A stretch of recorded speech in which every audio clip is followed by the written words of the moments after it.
BBC Urdu के programme सैरबीन में खुशामदीद। हमारे लंदन स्टूडियो से मैं हूँ इरम अब्बासी। सूफियों की सरजमीन सिंध में शिकारपुर की इमाम बारगाह में धमाका, 44 से ज्यादा लोग हलाक। भारत के शहर मेरठ में पुलिस ने गांधी जी के कातिल नथुराम गोडसे का मुजस्मा नस्ब करने की कोशिश नाकाम कर दी है। चुनाव हुए हैं तो जिसमें ऐसी फोर्सेस को एक बढ़त मिली है तो उसको एक नई लेजिटिमेसी देने की कोशिश हो रही है गोडसे के मंदिर बनाने के बहाने के नाम से। और हफ्तावार सिलसिले क्लिक में देखिएगा, स्नैपचैट और ट्विटर ग्रुप चैट और तस्वीरें क्यों अपलोड कराने की कोशिश कर रहे हैं। पाकिस्तान के सूबा सिंध के ज़िले शिकारपुर में धमाके से कम से कम 44 अफराद हलाक और मुतअद्दिद ज़ख्मी हो गए हैं। धमाके के वक्त शिकारपुर की इमाम बारगाह, मौला अली और मस्जिद की 2 मंजिला इमारत में लोगों की बड़ी तादाद मौजूद थी और नमाज जुमा का खुतबा जारी था। सखर पुलिस ने अब तक 44 अफराद की हलाकत और 40 के ज़ख्मी होने की तस्दीक की है। शदीद ज़ख्मियों को लाड़काना और सखर के अस्पतालों में मुंतकिल किया जा रहा है। तफसील के साथ फराज हाशमी।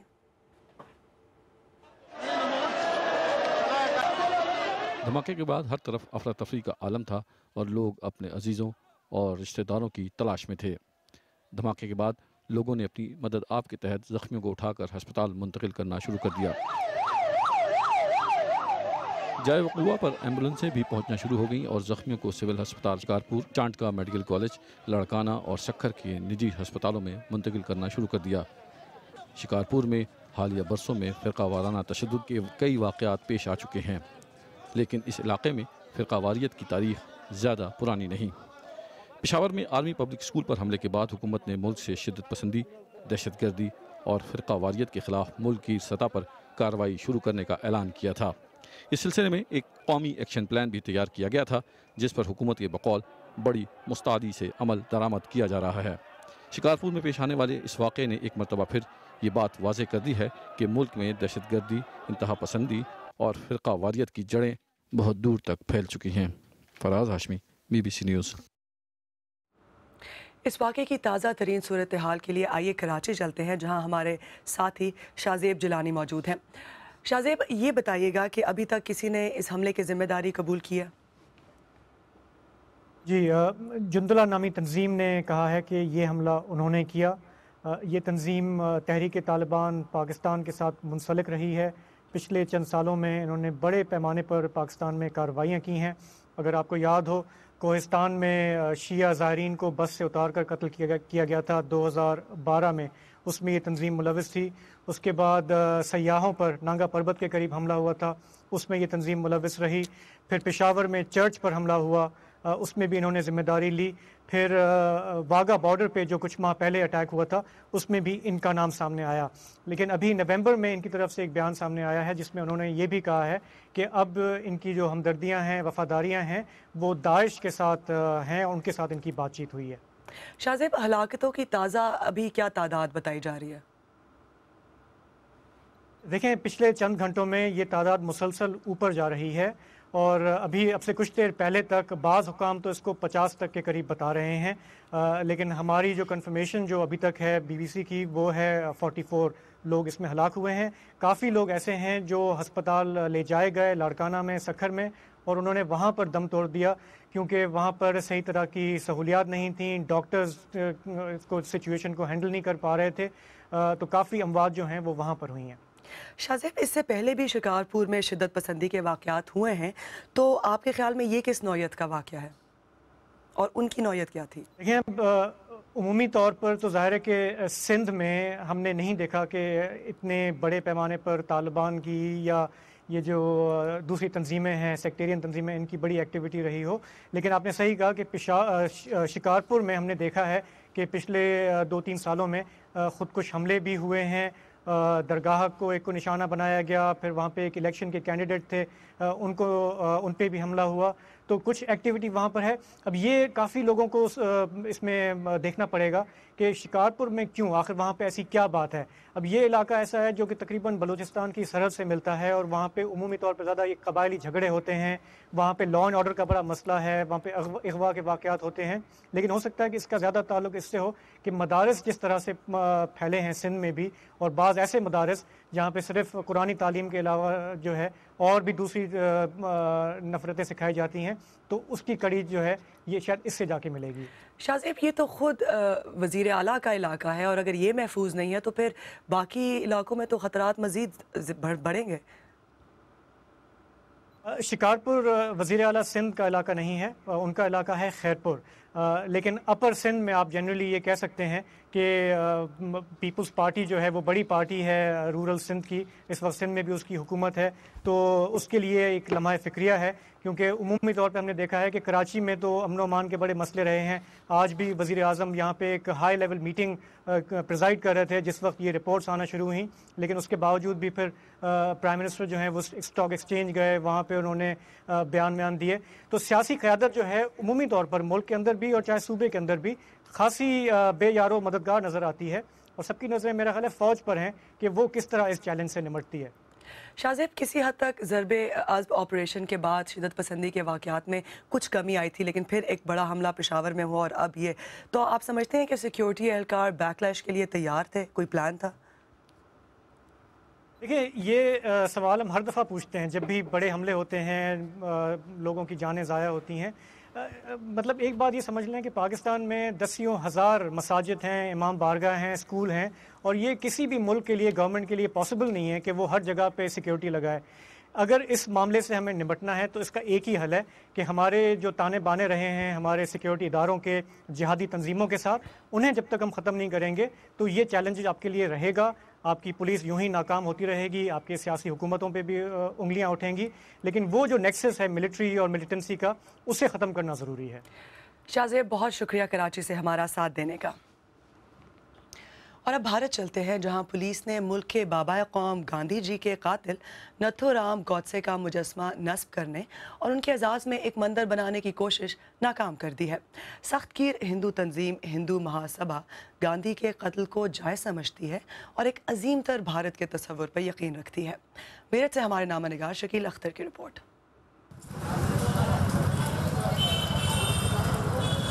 नाथूराम गोडसे का मुजस्मा यहीं नस्ब किया जाना था, लेकिन अब ये जगह पुलिस के मुहासरे में है। हिंदू महासभा गांधी के कातिल नाथूराम गोडसे की याद में पूरे मुल्क में उनका मुजस्मा नस्ब करना चाहती है। गोडसे हमारे आइडल हैं और हमारे प्रेरणा स्रोत हैं, और वो एक राष्ट्रभक्त थे। उन्होंने कोई ऐसा कार्य नहीं किया जिसके लिए हमें शर्मिंदा होना पड़े। गोडसे हिंदू राष्ट्र के हामी थे और मुल्क की तकसीम के सबब ही उन्होंने 1948 में गांधी का कत्ल किया था। भारत में बहुत से लोग गोडसे के तस्वुर से मुत्तफिक हैं।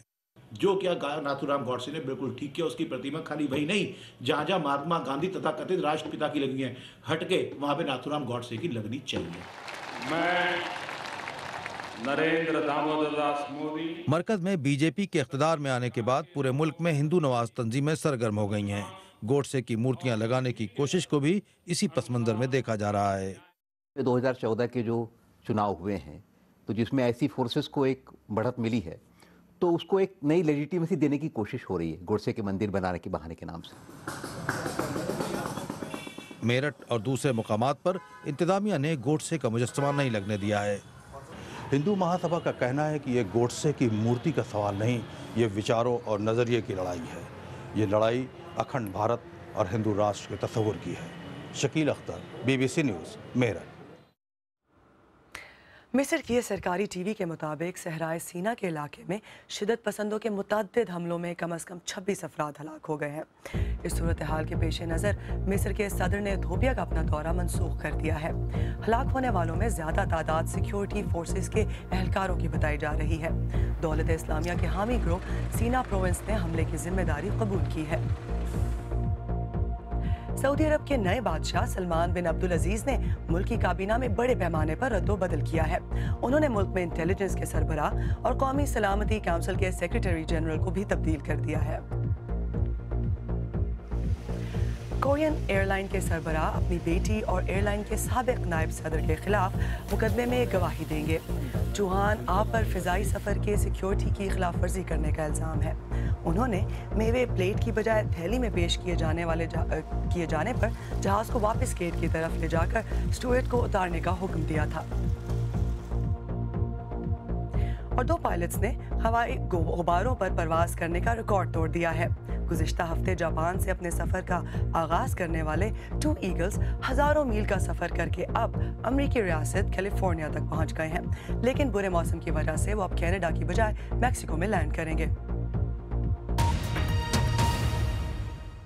आप BBC उर्दू का प्रोग्राम सैरबीन देख रहे हैं। प्रोग्राम में आगे चलकर देखिएगा, भारत में पहला हवाई जहाज़ बनाने का क्रेडिट कौन लेना चाहता है, और ये भी कि फेसबुक और ट्विटर ने अपने सर्वर देखभाल के लिए ऑफलाइन किए या वो हैकरों का निशाना बने।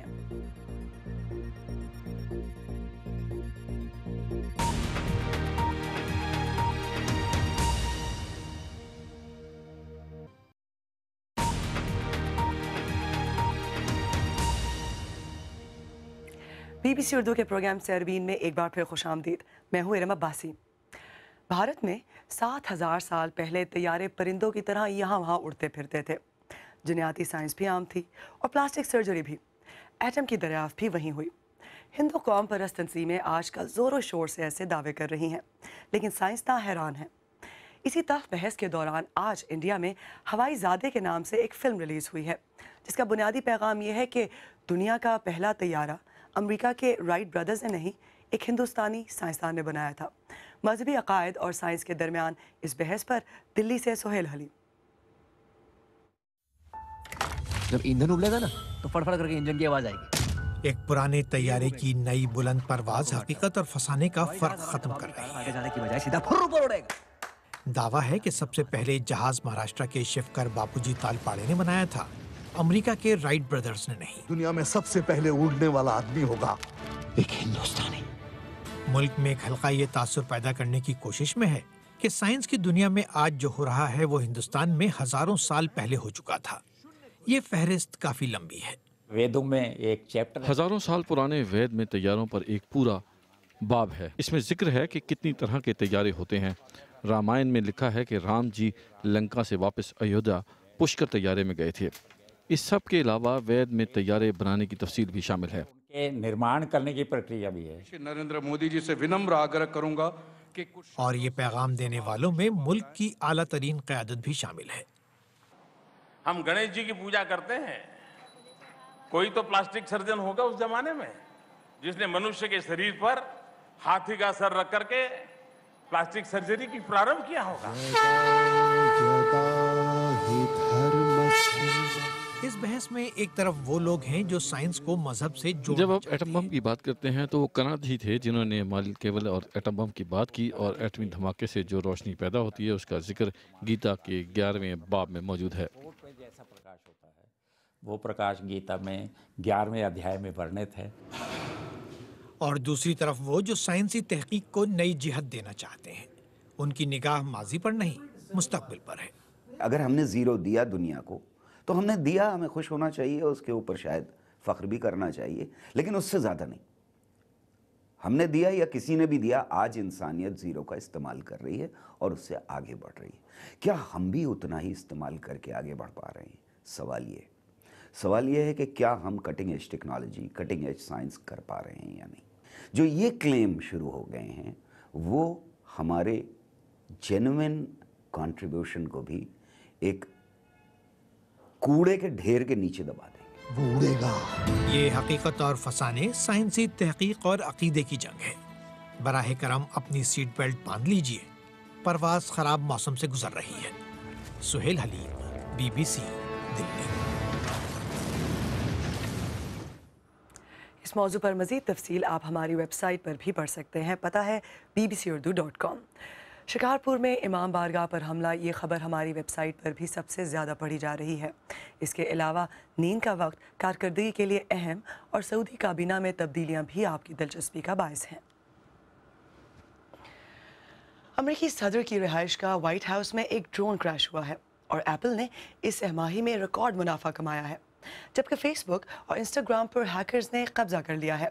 इन सब की तफसीलात सुनिए हफ्तावार क्लिक में। पेश कर रहे हैं गजनफर हैदर।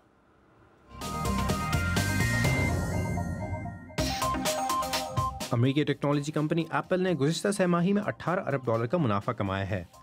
आज से कबल किसी पब्लिक कंपनी ने एक छमाही में इतना मुनाफा नहीं कमाया और एप्पल की इस कमाई की वजह आईफोन्स की फरोख्त है।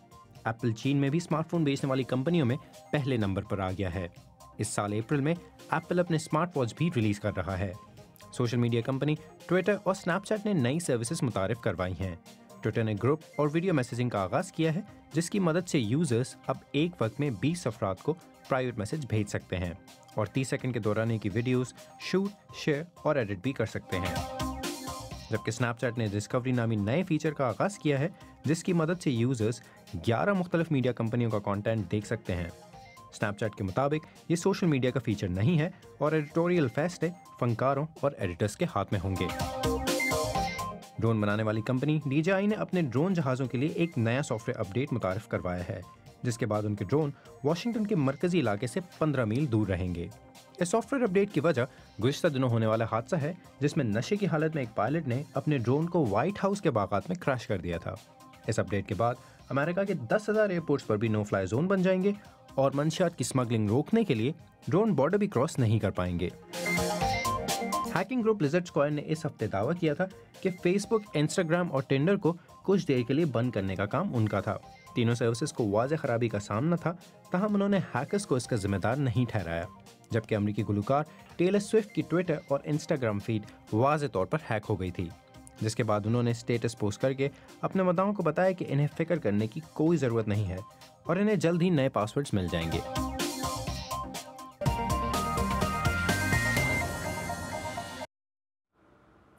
अगर आप ये रिपोर्ट या आज का प्रोग्राम दोबारा देखना चाहें तो हमारे YouTube चैनल youtube.com/BBC उर्दू पर देख सकते हैं। यहाँ आप हमारे पुराने प्रोग्राम और उनमें शामिल रिपोर्ट्स भी देख सकते हैं। BBC के YouTube चैनल को सब्सक्राइब करना ना भूलिएगा। आखिर में आपको याद दिलाते चलें कि आज की बड़ी खबर थी सिंध के ज़िले शिकारपुर की इमाम बारगाह में धमाका, जिससे कम से कम 44 लोग मारे गए हैं। जिस वक्त धमाका हुआ उस वक्त शहर के मरकज़ी इलाके में वाक़ इमाम बारगाह और मस्जिद की 2 मंजिला इमारत में लोगों की बड़ी तादाद मौजूद थी और नमाज जुमा का खुतबा जारी था। अगर आप चाहें तो मुझसे और हमारी टीम के दीगर साथियों से ट्विटर पर भी रब्ता कर सकते हैं। मेरा ट्विटर हैंडल है @इरम_अब्बासी। इसी के साथ सैरबीन इख्तिताम को पहुंचा। इरम अब्बासी को इजाज़त दीजिए। प्रोग्राम में शामिल होने वाले मौज़ूआत पर अगर आप अपने ख्यालात का इजहार करना चाहें तो फेसबुक, ट्विटर हाजिर है। आप हमारे ट्विटर हैंडल @BBC उर्दू के ज़रिए भी हमसे रब्ता कर सकते हैं।